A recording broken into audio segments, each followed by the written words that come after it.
Hello hello everyone, आपका हार्दिक स्वागत है ज्ञान सागर क्लासेस के। तो स्टूडेंट, आप लोगों के स्टार्ट किए जा रहे हैं न्यू बैचेस सीएमए इंटर के। तो मैं आप लोगों को पढ़ाने वाला हूं सीएमए इंटर के अंदर आपका पेपर नंबर 8। जी हां, सही सुना आप लोगों ने। मैं आप लोगों को पढ़ाने वाला हूं आपका पेपर नंबर 8, जो कि रिलेट करता है कॉस्ट अकाउंटिंग से। जितने भी स्टूडेंट सीएमए फाउंडेशन पढ़ करके आ रहे हैं, तो उन्होंने देखा अपने फाउंडेशन के अंदर की 30 मार्क्स की होती है कॉस्ट अकाउंटिंग। वहां पर जो कॉस्ट अकाउंटिंग आप पढ़ते हैं वो है एकदम बेसिक कॉस्ट का। जैसे ही आप इंटर के अंदर आते हैं तो वहां पर आपको ग्रुप 1 का पेपर नंबर 8 जो पढ़ने को मिलता है वो होता है आपका कॉस्ट अकाउंटिंग। पूरे के पूरे 100 मार्क्स का आपका ये पेपर है। साथ में यही ग्रुप 2 के अंदर कहलाता है management accounting. It is the extension of cost accounting, जो कि है पेपर नंबर 12। पेपर नंबर 12 जो आपका है वो है मैनेजमेंट अकाउंटिंग, वो कॉस्ट अकाउंटिंग का एक्सटेंशन है। अगर मैं इन दोनों सब्जेक्ट को कंबाइन करूं तो बनता है कॉस्ट एंड मैनेजमेंट अकाउंटिंग। अब आप लोग जो सिलेबस कर रहे हैं उसका नाम भी है CMA, cost and management accountant.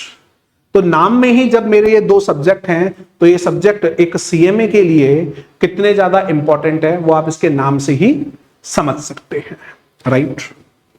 जैसा कि ज्ञान सागर क्लासेस के बारे में मैं आप लोगों से बात करूं तो ये आप लोगों को प्रोवाइड करवाता है फाउंडेशन, इंटर, फाइनल के साथ साथ प्लेसमेंट तक की भी क्लासेस।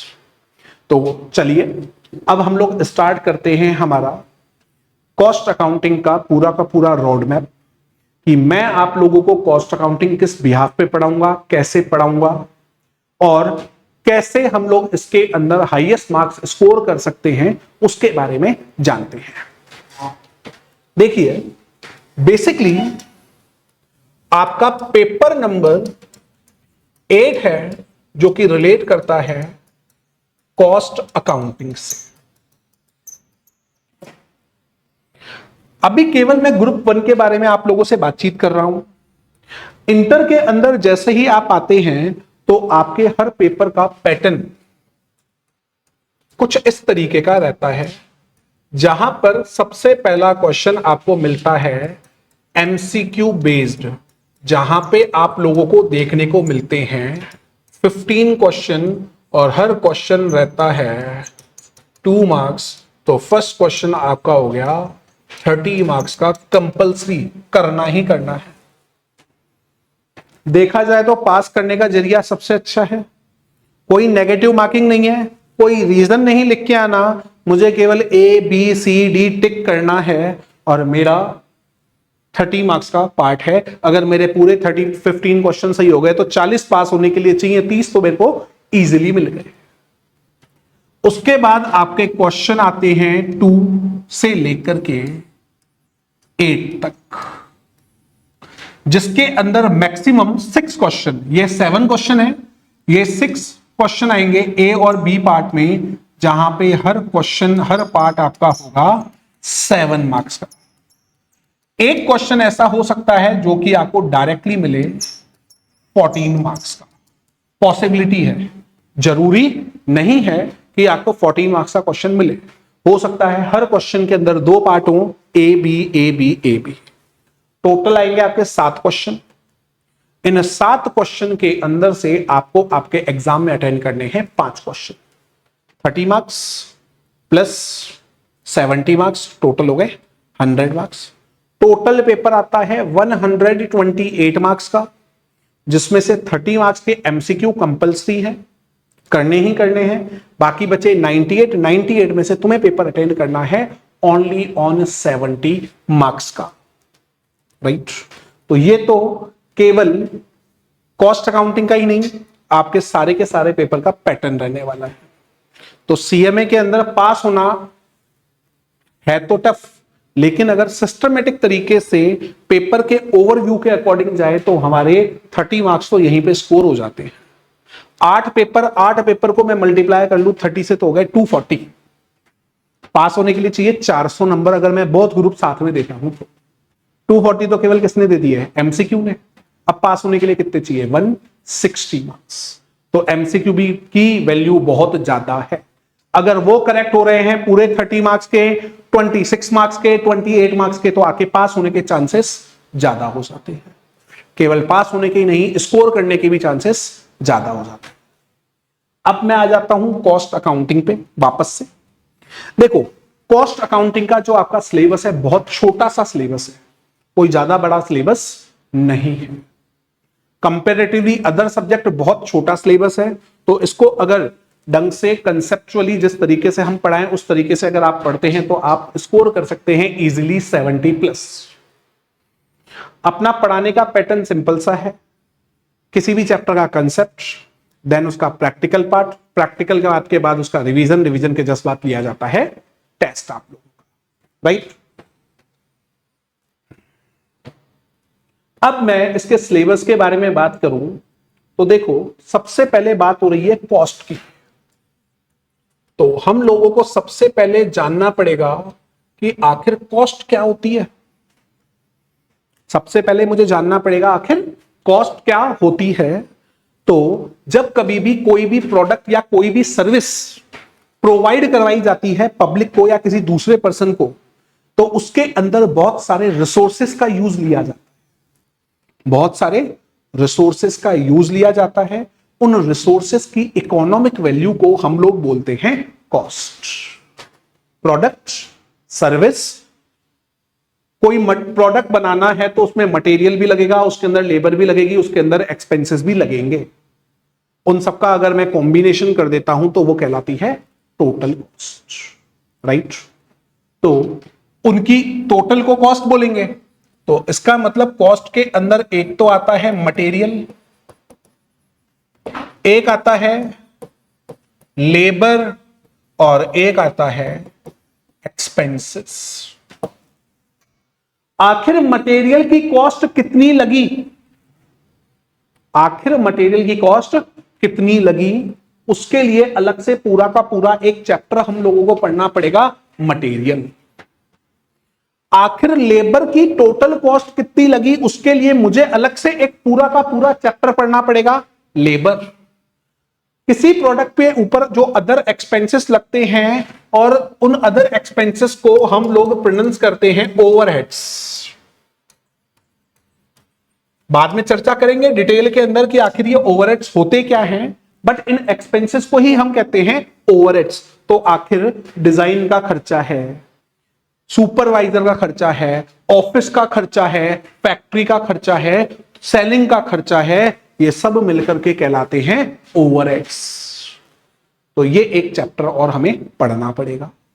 जब मैं मटेरियल का कंप्यूटेशन कर लूंगा, लेबर का कंप्यूटेशन कर लूंगा, एक्सपेंसेस का कंप्यूटेशन कर लूंगा, अब इन सबको मुझे रिकॉर्ड करना पड़ेगा। रिकॉर्ड करना पड़ेगा तो मुझे पर्टिकुलर इसकी करनी पड़ेगी अकाउंटिंग। तो नेक्स्ट चैप्टर में आप लोगों को पढ़ाऊंगा कॉस्ट अकाउंटिंग। जैसा कि आप लोग जानते हैं, जो कॉस्ट अकाउंटिंग है वो एस्टिमेशन से रिलेट करती है, वो रिलेट करती है एस्टिमेशन से। तो जब हम लोग किसी भी चीज का एस्टिमेशन करते हैं और जो रियल में डेटा आता है वो होता है एक्चुअल। तो एस्टिमेटेड डेटा और एक्चुअल डेटा दोनों का प्रॉफिट एकदम अलग अलग आएगा, क्योंकि जरूरी थोड़ी है जो एस्टिमेट किया था वही का वही एक्चुअल हो, नॉट पॉसिबल। तो इस केस के अंदर हमारे जो एक्चुअल प्रॉफिट है और जो एस्टिमेटेड प्रॉफिट है दोनों के बीच में आ सकता है डिफरेंस। उस डिफरेंस का अगर मुझे रीजन जानना है तो उसके लिए मुझे अलग से एक चैप्टर और पढ़ना पड़ेगा जिसका नाम है रिकंसिलिएशन स्टेटमेंट। जैसे आप बैंक रिकंसिलिएशन स्टेटमेंट पढ़ते हैं 11th के अंदर BRS, फाउंडेशन के अंदर BRS, वैसे ही कॉस्ट अकाउंटिंग और फाइनेंशियल अकाउंटिंग के प्रॉफिट में डिफरेंस आया तो उसके लिए हम लोग पढ़ते हैं रिकंसिलिएशन स्टेटमेंट, राइट। बात समझ में आई ये वाली मेरी आप लोगों को। अब मैं आता हूं, जो मैंने एक आपके पूरे सिलेबस को एक छोटे से पार्ट के अंदर कवर कर रखा है, आप सामने देख सकते हैं, काफी अच्छे से मैंने डिस्क्राइब किया।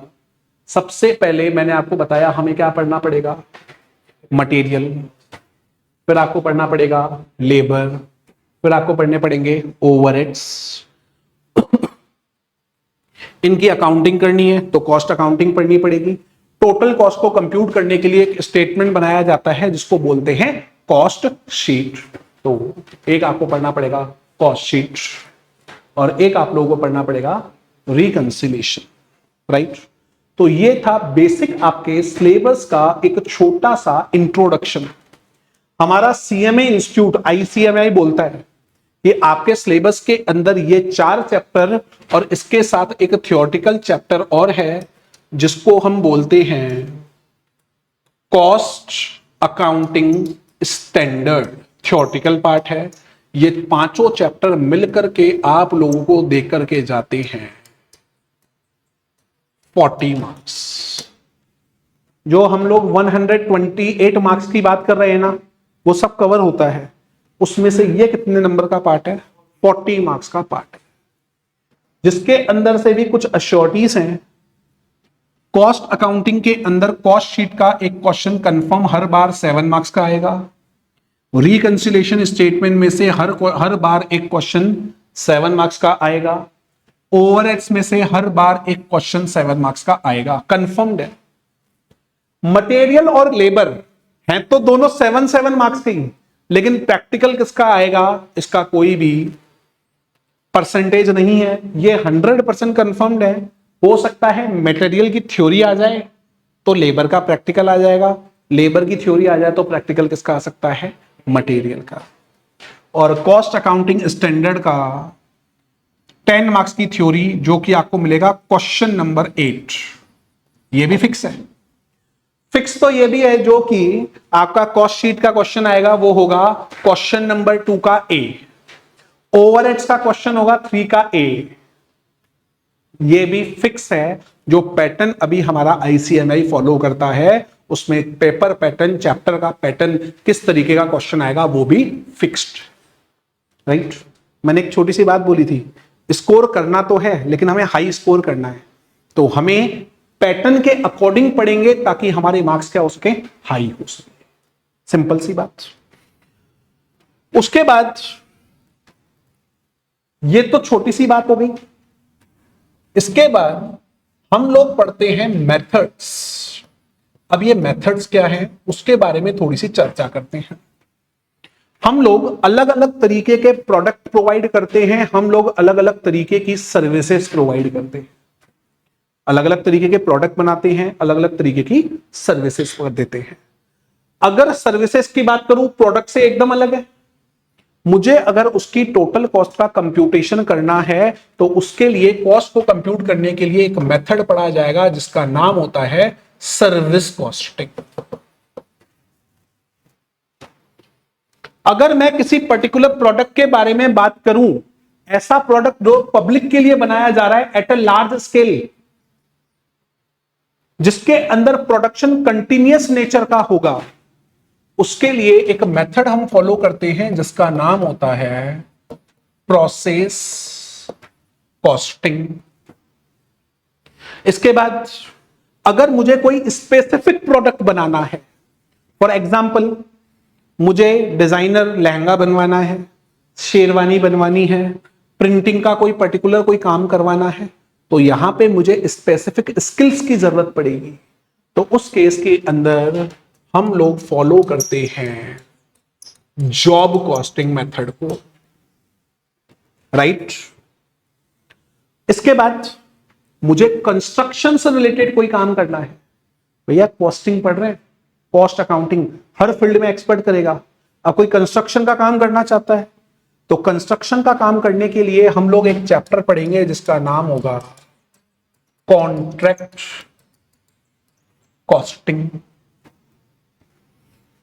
काम करना है प्रोसेस की, प्रोसेस करने से कुछ वेस्टेज बचा, उस वेस्टेज का यूज करके मैंने कोई नया प्रोडक्ट बना दिया, तो उस केस के अंदर मैं एक और मेथड पढ़ूंगा जिसका नाम होता है जॉइंट एंड बाय प्रोडक्ट। उसके अंदर मैं एक और चैप्टर पढ़ूंगा जिसका नाम होता है जॉइंट एंड बाय प्रोडक्ट। देखिए यहां पे चैप्टर्स के बारे में मैं आप लोगों से बातचीत कर रहा था अभी। मैंने आपको बताया प्रोसेस कॉस्टिंग के बारे में। यहां पे मैंने एग्जांपल भी दे रखा है, शुगर इंडस्ट्री प्रोडक्शन कंटिन्यूअस रहता है। उसके बाद हमने बात की कॉन्ट्रैक्ट कॉस्टिंग की, जहां पे हो गया कंस्ट्रक्शन। फिर बात की joint product and by product की, कि प्रोसेस किया शुगर बनेगी, शुगर के वेस्टेज से बनता है मोलासिस। मोलासिस का मैंने यहां पे प्रॉपर एग्जांपल दे रखा है। उसके बाद मैंने दे रखा है सर्विस कॉस्टिंग, जहां पे हॉस्पिटल हो गया, होटल हो गए, सारी की सारी। अच्छा, ये जितने भी मेथड्स हैं ये कॉस्ट को कंप्यूट कर रहे हैं। ये आपके सिलेबस में है 30 नंबर का पार्ट। ये जो 5 चैप्टर आप देख रहे हैं ये आपके सिलेबस में 30 नंबर का पार्ट प्ले करते हैं। सिंपल सी बात। अब मुझे करना है मेरी कॉस्ट को कंट्रोल और मेरी कॉस्ट को रिड्यूस, तो उसके लिए हम लोग पढ़ते हैं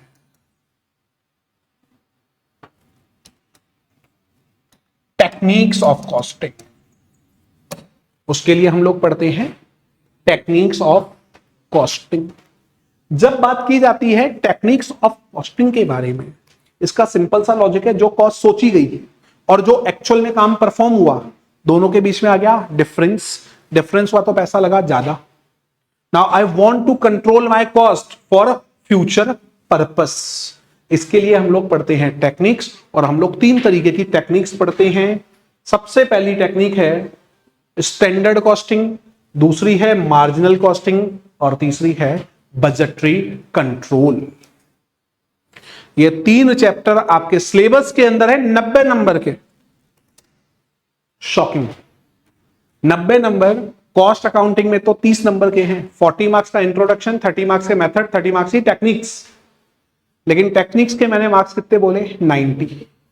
इनका एडवांस वर्जन हमें देखने को मिलता है मैनेजमेंट अकाउंटिंग की बुक में, और वहां पे ये हैं 60 मार्क्स के।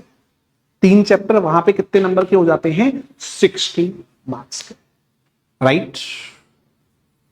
तो ये था आपके पूरे के पूरे सिलेबस का एक छोटा सा ओवरव्यू। अब हम लोग स्टार्ट करेंगे हमारी क्लास को। आज कॉस्टिंग का एक मेथड स्टार्ट कर रहे हैं जिसका नाम है प्रोसेस कॉस्टिंग।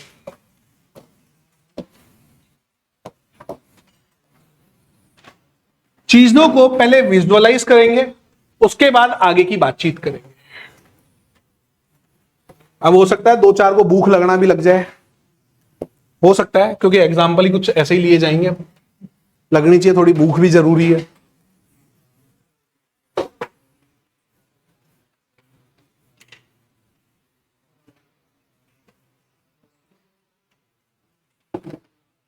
चीजों को देखो,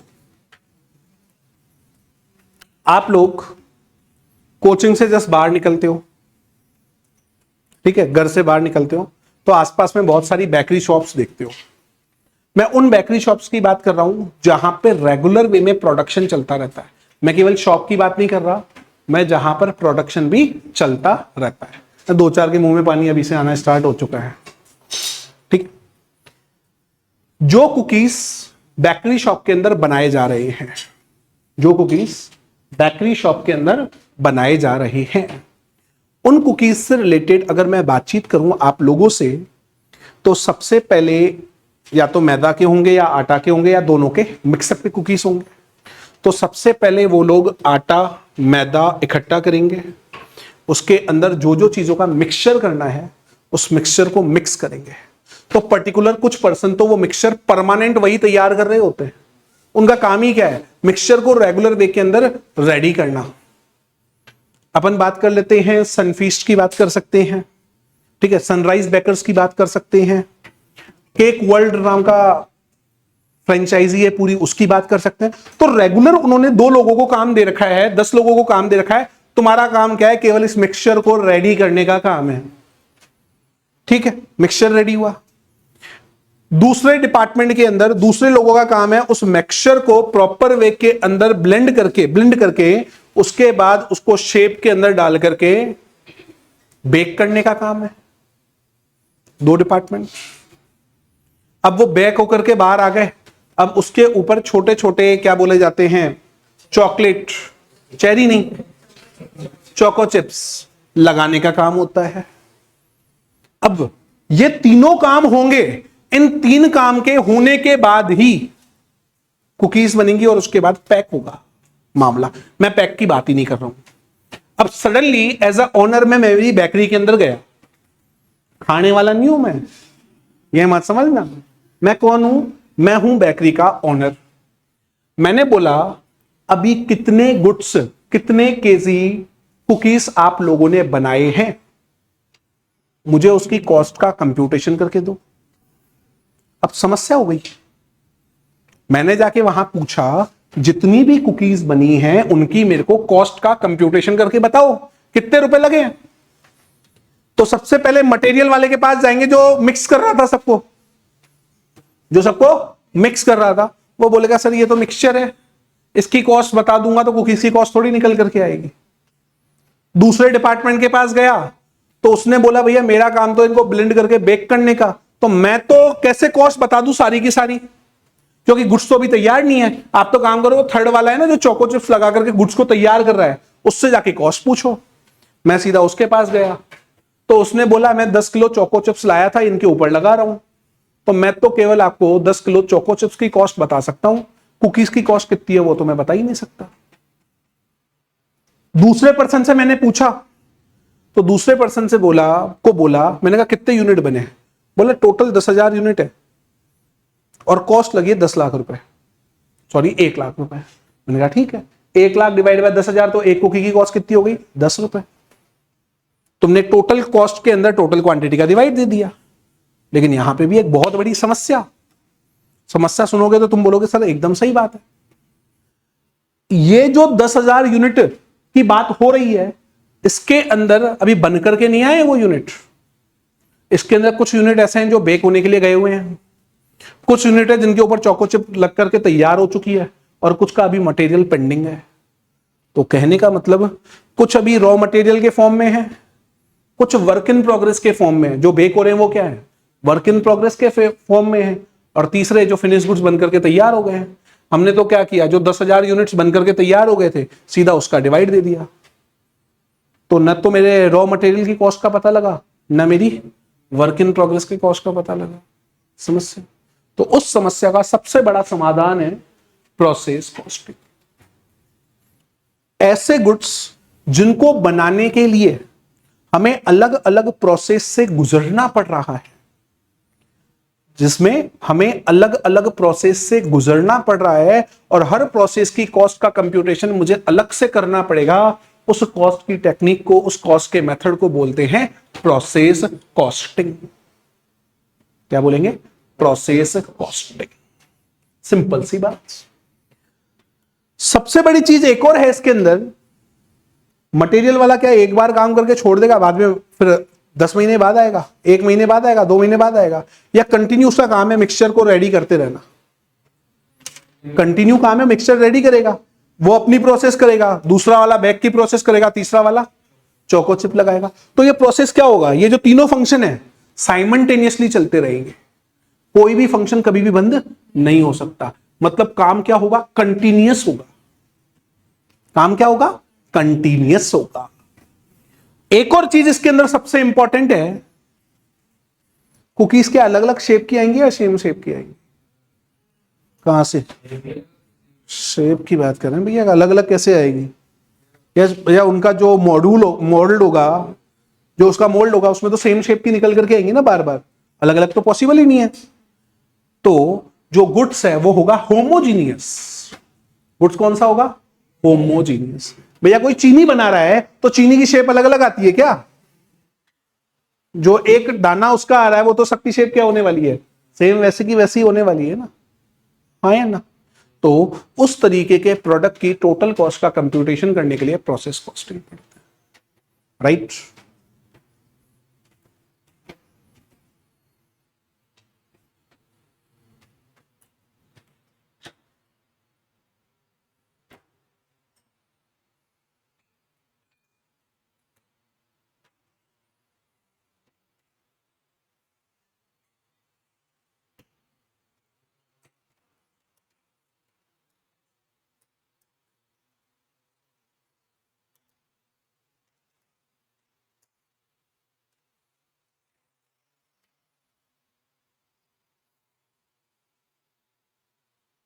बाकी की बातें बाद में, पहले ये वाली बात जो बहुत जरूरी है अपने लिए।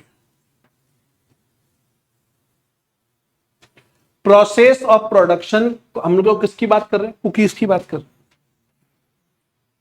एक डिपार्टमेंट पहले क्या करेगा? रॉ मटेरियल, जिसमें फ्लोर, आटा, sugar, butter, eggs, choco chips etcetera सबको ब्लेंड कर दिया एक साथ।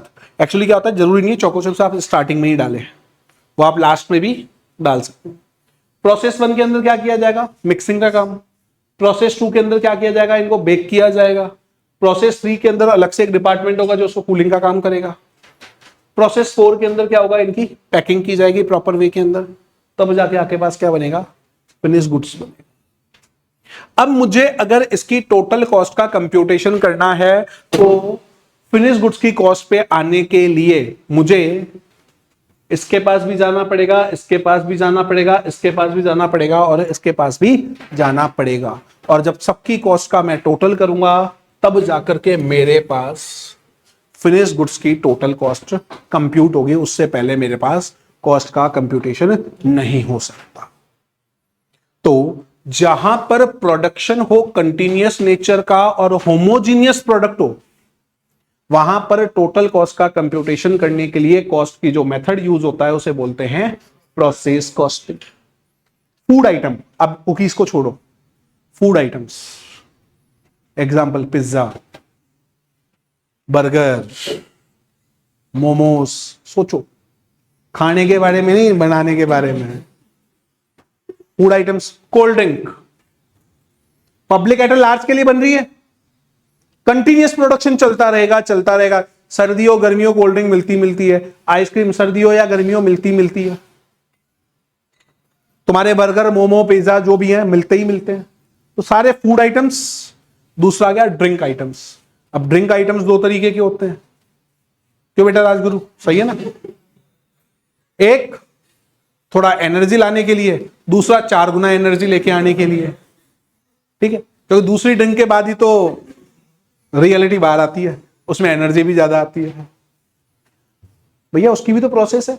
अल्टीमेट है क्या? ग्रेप्स का जूस है ना, ओल्ड ग्रेप्स का जूस हो गया, एप्पल का जूस हो गया, देखा जाए तो उसकी पूरी प्रोसेस बताई जाती है कि किस तरीके से गार्डन से पहले गार्डन पे ग्रेप्स को ग्रो करो, उसके बाद उन ग्रेप्स को तोड़ करके लाओ और उनको पीसा जाता है।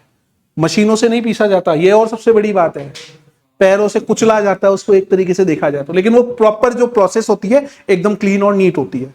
एक बार अगर एम्प्लॉय चला गया तो उसको क्लॉथ्स अलग तरीके से दिए जाते हैं, वो अलग प्रोसेस है। उसके बाद उसको सालों तक संभाल करके रखो तब जाके वो बनेगी। तो अल्टीमेट उसकी भी क्या हो गई? प्रोसेस हो गई ना भैया। थम्स अप, कोको कोला, मैरिंडा जितनी भी हैं उसकी भी तो पूरी की पूरी एक प्रोसेस हो गई ना।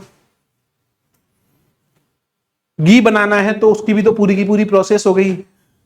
पहले दूध को उबालो, मलाई निकलेगी तो उसको जाके ब्लेंड करो, मक्खन निकलेगा, मक्खन को उबालो, फिर क्या मिलेगा? घी निकलेगा। यही पूरी प्रोसेस होती है उसकी भी। Process costing. Saras, Amul, Mother Dairy, Lotus, food product हो गए पूरे के पूरे, ड्रिंक प्रोडक्ट हो गए पूरे के पूरे। तीसरे प्रोडक्ट पे आओ, मेडिसिन।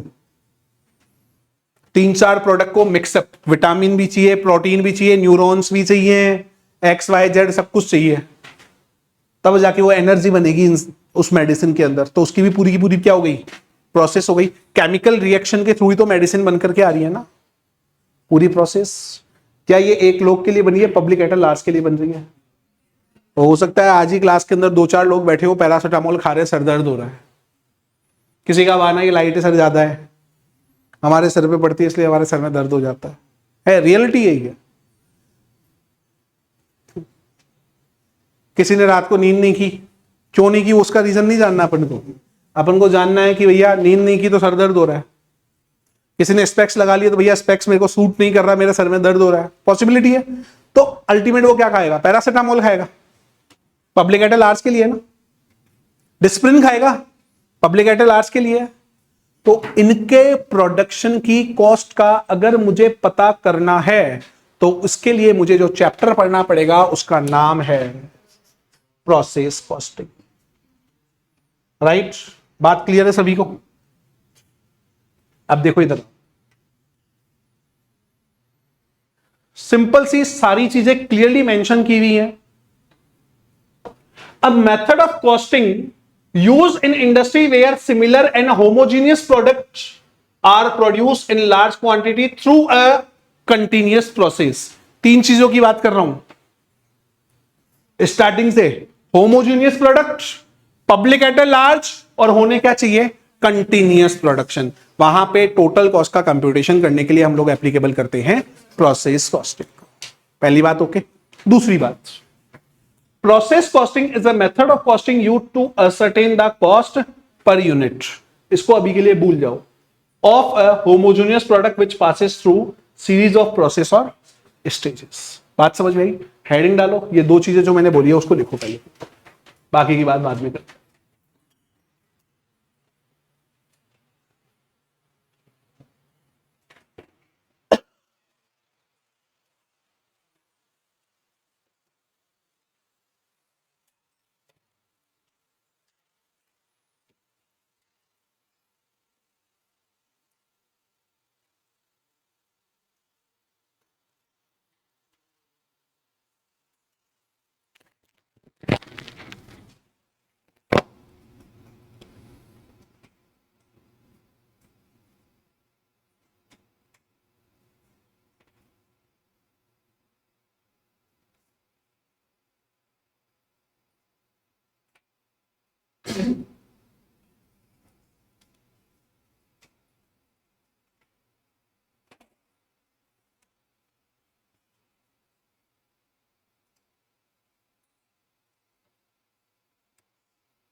हो गया? अब देखो, बात करते हैं इसके फीचर्स के बारे में। इसके बारे में, फीचर्स के बारे में देखो, जो मैंने बोला, जो मैंने एक्सप्लेन किया वही इसके फीचर्स है। सबसे पहला, it is use for mass production of identical product. Identical product का मतलब है जो शक्ल साइज सेम, सब में क्या हो, एक जैसे, राइट। दूसरा, production is continuous and carried on uniformly, continuous चलता रहेगा और सेम तरीके से चलता रहेगा। Each unit pass through a number of processes और स्टेज, हर यूनिट को हर प्रोसेस से गुजरना पड़ेगा, हर यूनिट को हर प्रोसेस से गुजरना पड़ेगा। Cost are ascertain with the reference of each process. अगर मुझे टोटल कॉस्ट निकालना है तो मुझे हर प्रोसेस के बारे में जानना पड़ेगा और सारी की सारी प्रोसेस की टोटल कॉस्ट को मैं कंप्यूट करूंगा, तब जाकर के मेरे पास टोटल कॉस्ट आएगी। cost of ascertain per unit, loss of material if any is treated separately and normal loss is absorbed by good unit, ये बाद में बताऊंगा. Wastage is treated as per realisable value. ठीक है, मैं बता देता हूं अभी आपको. प्रोडक्शन की प्रोसेस है, 20 केजी मटेरियल डाला, जरूरी नहीं है आउटपुट पूरा का पूरा 20 केजी है, कुछ ना कुछ तो स्क्रैप होगा, कुछ ना कुछ स्क्रैप होगा. तो स्क्रैप क्या कहलाएगा? लॉस. स्क्रैप क्या कहलाएगा? लॉस. उस लॉस का ट्रीटमेंट क्या होता है उसके बारे में अपन बाद में बातचीत करेंगे. लेकिन जो लॉस हुआ उसको बेचेंगे क्या मार्केट में? हाँ बेचेंगे. जो खराब यूनिट है उसको भी तो बेचा जाता है. जो नॉर्मल पर्टिकुलर गुड यूनिट है उसको बेचेंगे तो उसकी कॉस्ट, उसकी सेल प्राइस हाई होगी. लेकिन जो खराब हो गया, जो कबाड़ हो चुका है, उसको बेचने जाऊंगा तो उसका पैसा स्क्रैप में आएगा. लेकिन वो पैसा तो आया. अपन सेल ऑफ स्क्रैप को क्या करते हैं? लेस करते हैं कॉस्ट ऑफ प्रोडक्शन में से. जब कॉस्ट शीट बनाते हैं तो सेल ऑफ स्क्रैप को जब लेस किया जाता है तो कॉस्ट में से लेस हो रहा है. तो ये वही तो बोल रहा है, वेस्टेज और scrap is treated as per realisable value. जितना सेल हो गया उसका उतनी वैल्यू हम लोग टोटल कॉस्ट में से क्या कर देंगे? लेस कर देंगे. चारों पॉइंट को नोट करो, सारे पॉइंट्स को नोट करो फीचर्स के अंदर.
नाउ विजिबल होगा क्लियरली.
हो गया?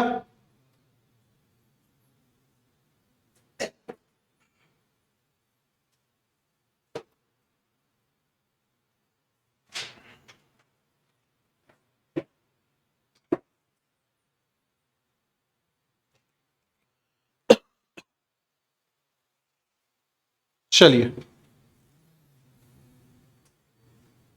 हाँ बेटा,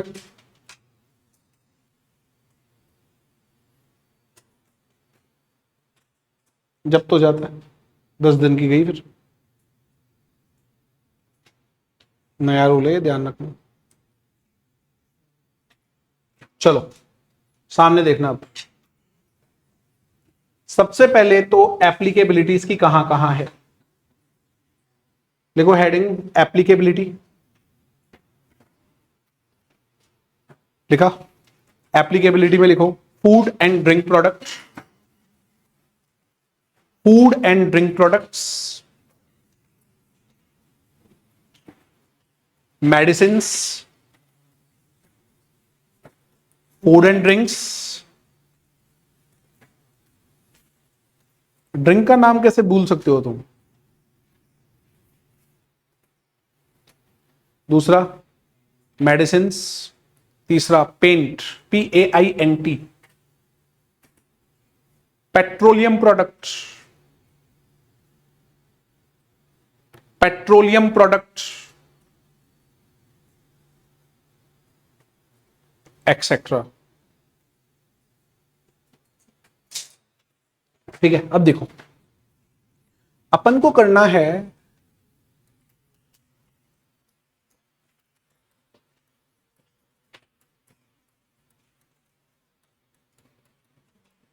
कंप्यूटेशन ऑफ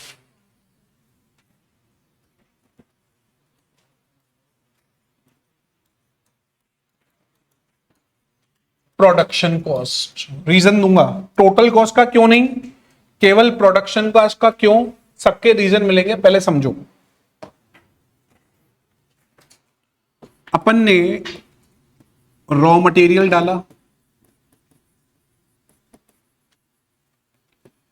अपन ने लेबर लगाई, लेबर के साथ कुछ एक्सपेंसेस लगाए।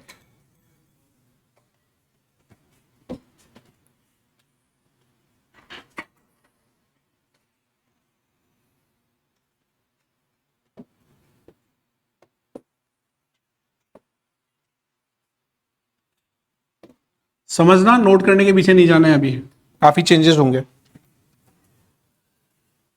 रॉ मटेरियल लगाया, लेबर लगाए और एक्सपेंसेस लगाए, ये सारे के सारे गए प्रोसेस 1 के अंदर। रॉ मटेरियल में हो गया आपका फ्लोर, आटा, दाल, चीनी, जो भी डालना है डालो, बटर, सब डाले। प्रोसेस 1 में गया, मिक्सचर बना। ये जो प्रोसेस 1 का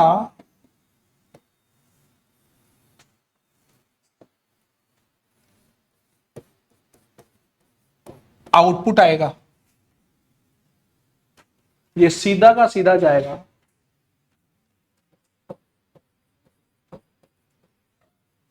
प्रोसेस 2 के अंदर। मतलब इसका आउटपुट इसका हो जाएगा इनपुट। अच्छा, इसके खुद के भी अलग से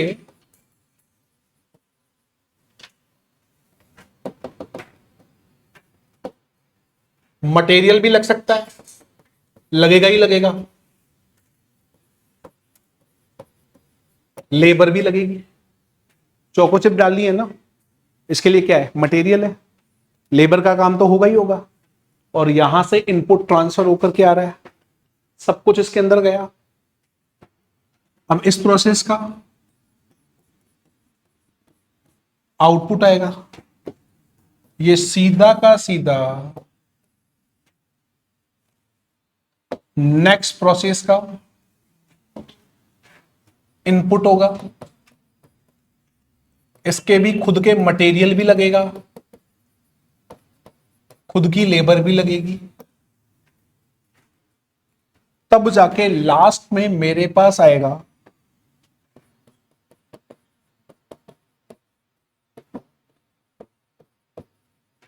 फिनिश गुड्स।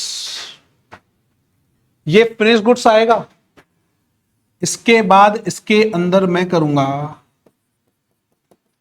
सेलिंग एक्सपेंसेस तब जाके मार्केट में क्या होगी, सेल्स। लेकिन हम लोग तो केवल कहां तक की बात कर रहे हैं, फिनिश गुड्स की बात कर रहे हैं। हम केवल किसकी बात कर रहे हैं, फिनिश गुड्स की बात कर रहे हैं। तो हमें कौन सी कॉस्ट निकालनी है, प्रोडक्शन कॉस्ट। सेलिंग एक्सपेंसेस जो होते हैं वो उसके बाद लगेंगे, तभी तो कॉस्ट ऑफ सेल निकलेगी ना। तो इस चैप्टर के अंदर मुझे केवल और केवल कंप्यूटेशन किसका करना है, प्रोडक्शन कॉस्ट का। ये पूरी की पूरी प्रोसेस फॉलो होगी। तो इस फिनिश गुड्स की टोटल कॉस्ट कैसे निकाली आपने, इसके अंदर आपने प्रोसेस 1 की कॉस्ट, प्रोसेस 2 की कॉस्ट प्लस प्रोसेस 3 की कॉस्ट का टोटल किया, तब जाके इस फिनिश गुड्स की कॉस्ट आई है। तब जाके मेरे पास आएगी total cost of goods produced. हो सकता है मेरे पास पुराना opening stock of finish goods पड़ा हो, closing stock of finish goods पड़ा हो, वो इसके अंदर ऐड और लेस करके मैं कौन सी कॉस्ट निकालूंगा, फिनिश गुड्स की कॉस्ट निकालूंगा। उसके आगे मुझे जाना नहीं है। तो इस प्रोसेस 1, प्रोसेस 2, प्रोसेस 3 के अंदर 3 तरीके की कॉस्ट लगी है। कितने तरीके की कॉस्ट लगी है, 3। एक तो आ गया रॉ मटेरियल, तीनों प्रोसेस का अपना अपना रॉ मटेरियल हो सकता है, तीनों प्रोसेस की अपनी अपनी लेबर हो सकती है, तीनों प्रोसेस के अपने अपने एक्सपेंसेस हो सकते हैं, और साथ में तीनों प्रोसेस के अपने अपने प्रोडक्शन से रिलेटेड ओवरहेड्स हो सकते हैं। तीनों प्रोसेस के अलग अलग होंगे। पहले फर्स्ट प्रोसेस के प्रोसेस 1 में जाएंगे, इसका टोटल प्रोसेस 2 में जाएगा। प्रोसेस 2 का खर्चा कैसे निकलेगा, प्रोसेस 1 प्लस उसके खुद के चारों खर्चे मिलकर के टोटल प्रोसेस 2 की कॉस्ट आएगी।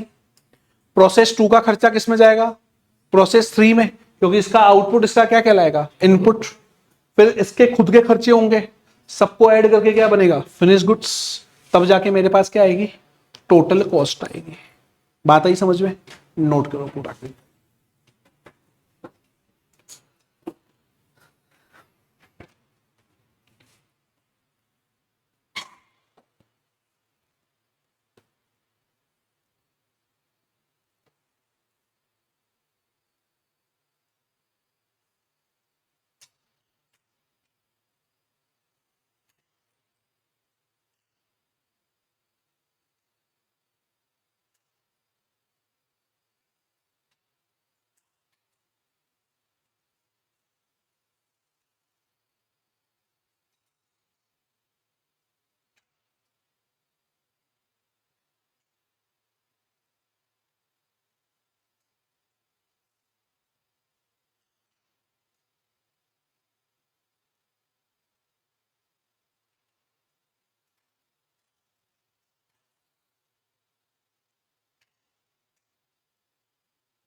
हो गया?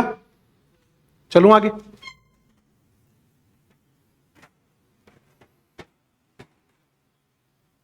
सुनना पहले। For the computation of cost of each process or stage, we have to prepare an account that is known as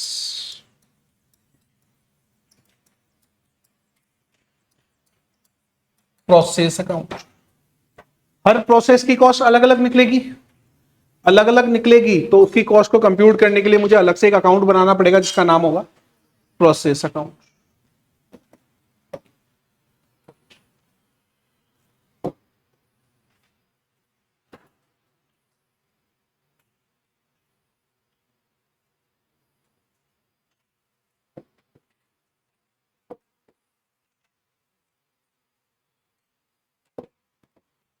हम बना रहे हैं प्रोसेस अकाउंट। कर लो साथ के साथ copy.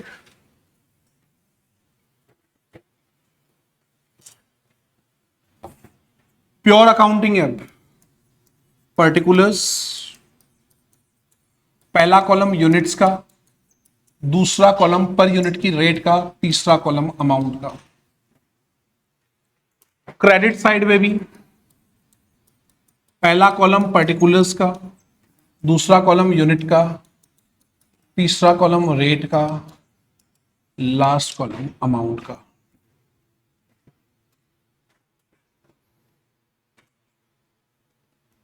All the expenses are debited, all the incomes are, वही rule लगेगा।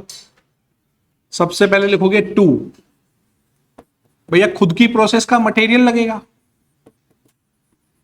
खुद की प्रोसेस का लेबर लगेगा, खुद की प्रोसेस के एक्सपेंसेस लगेंगे, और खुद ही की प्रोसेस के प्रोडक्शन ओवरहेड्स भी लगेंगे। राइट? खुद का मटेरियल, खुद का लेबर, खुद के एक्सपेंस, खुद के प्रोडक्शन ओवरहेड, इस प्रोसेस के सारे खर्चे हो गए।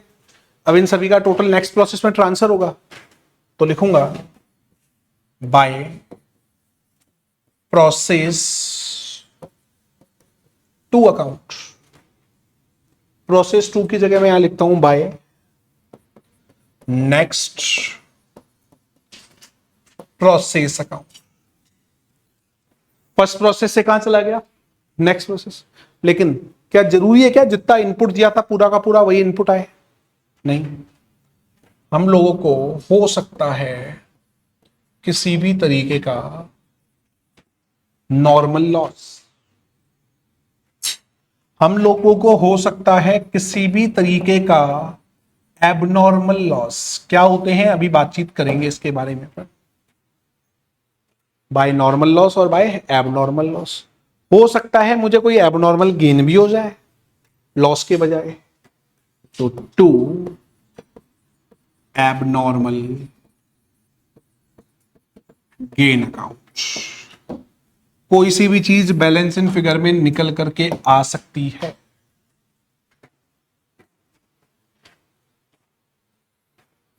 राइट?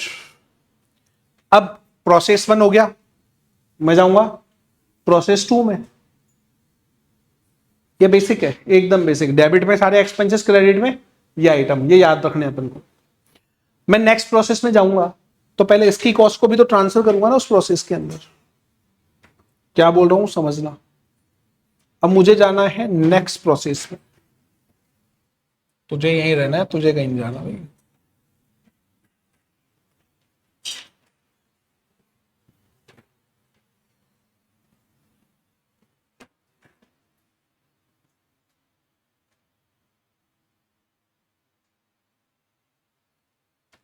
मैं आया नेक्स्ट प्रोसेस में। इस प्रोसेस का आउटपुट क्या था? इस प्रोसेस का जो आउटपुट था ये इस प्रोसेस के लिए क्या होगा, इनपुट। लेजर पोस्टिंग भी पता है तुम लोगों को, यहां पे नेक्स्ट प्रोसेस लिखा है तो इसके डेबिट में क्या लिखना पड़ेगा, टू नेक्स्ट प्रोसेस। इसका आउटपुट इसके लिए इनपुट है, तो यहां पर एक बार के लिए मैं मटेरियल को हटा रहा हूं, यहां लिखूंगा टू प्रोसेस वन अकाउंट। ये क्या था, ये इस प्रोसेस का जो आउटपुट था वो इस प्रोसेस के लिए क्या हो गया, इनपुट। तभी तो जाके लास्ट में टोटल कॉस्ट होगी। सपोज दैट इसकी दो ही प्रोसेस है, तो जो लास्ट में आएगा उसे क्या बोलेंगे, बाय फिनिश गुड्स। ये आपका हो गया लास्ट प्रोसेस अकाउंट। इसकी कॉस्ट इसमें ट्रांसफर हुई, इसकी खुद की कॉस्ट इसके अंदर है, इसका खुद का नॉर्मल लॉस है, इसका खुद का एबनॉर्मल लॉस है, सबको कंप्यूट किया, टोटल किया, तो लास्ट में क्या निकल गई, बाय फिनिश गुड्स। आई बात समझ में, नोट इट।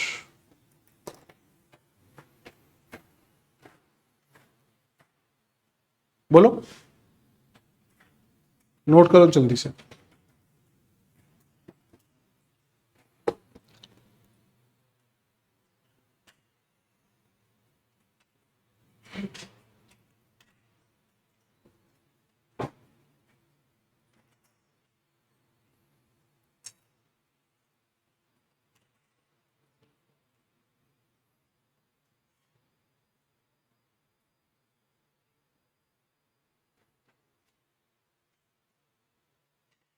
एक सेकंड वेट करना।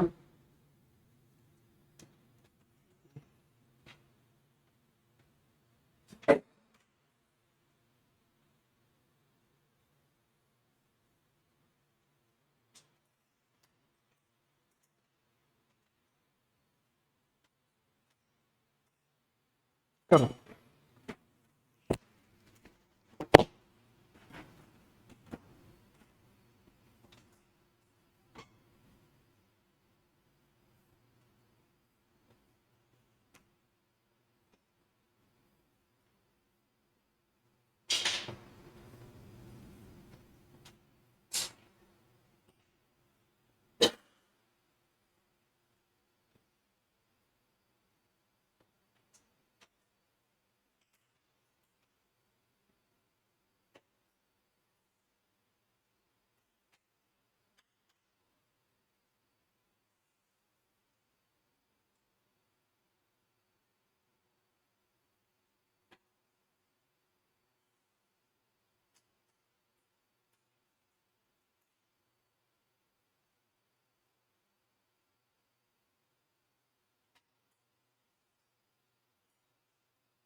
होगा तो आएगा, नहीं देखना है ना।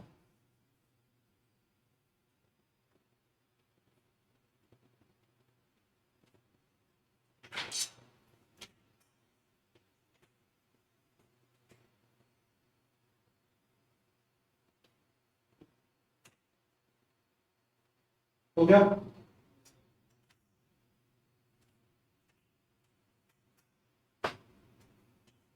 बस इतना ही।